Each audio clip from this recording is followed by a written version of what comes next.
Durga marshal म्हटल्यावर तुम्हाला समजून येते की दुर्गा म्हणजे शक्ती. धाडसची गरज पडली नाही शब्दामध्ये. शक्ती दाखवली आम्ही. आम्हाला हे कॉन्फिडन्स आमच्या सीपी सरांनी, आमच्या झोंटू सरांनी, एसीपी मॅडमच्या पीआय सरांनी म्हटलं की तुम्ही शक्ती आणि तुम्ही हे सगळं करू शकता. महिला कॉन्स्टेबल मध्ये दुर्गा शक्ती आहे आणि ते सर्व परिस्थितीला सांभाळू शकता. इतक्या मोठ्या आरोपीला घेऊन जाणं एक चॅलेंजेबल होतं आणि फक्त महिला तिथे अवेलेबल होतं. कसं काय तो चॅलेंज एकदम एक्सेप्ट करणं आणि तिथल्या लोकांना म्हणजे तुम्ही तिथले लोक अंगावर येऊ शकत होते, काही लोकांना तुमच्या अग्रेसिव्हनेस होतं, त्याबद्दल तुमचं काही थिंकिंग होतं काय?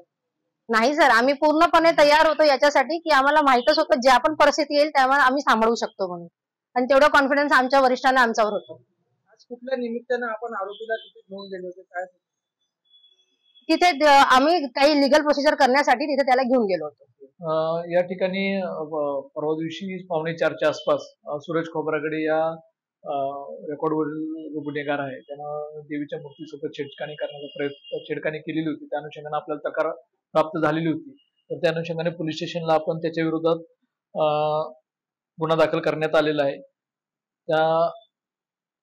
त्याच्यावर 0616/2025 BNS 298 आणि 299 या अनुषंगाने त्याच्यावर गुन्हा दाखल करण्यात आलेला होता. त्यामध्ये त्याला अटक करण्यात आलेली होती आणि त्यामध्ये जो मंडळाचा कार्यकर्ता होता आणि तो त्या ठिकाणी झोपलेला होता, त्याच्यावर पण त्यानं जीव घेणा हल्ला घेण्याचा प्रयत्न केला होता. त्याच्या फिर्यादीवरून सुद्धा BNS 109 प्रमाणे एक गुन्हा दाखल करण्यात आलेला आहे. यामध्ये सुद्धा त्याला सुरुवातीला त्यामध्ये अटक करण्यात आलेली आहे आणि पुढील जे काय कायदेशीर कारवाई करत आहोत.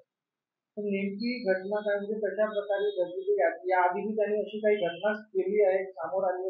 हो, या अगोदर सुद्धा त्या आरोपीवर घोड्या याच्यावर लैंगिक अत्याचार करण्याचा गुन्हा दाखल आहे, तो पण आमच्या तपासावर आहे.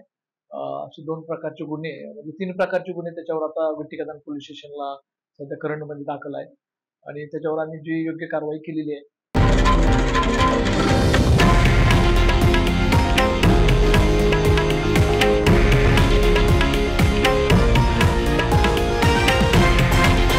हे आहे देशातील नंबर 1 न्यूज नेटवर्क आणि आपण पाहत आहात TV9 मराठी, एकमेव.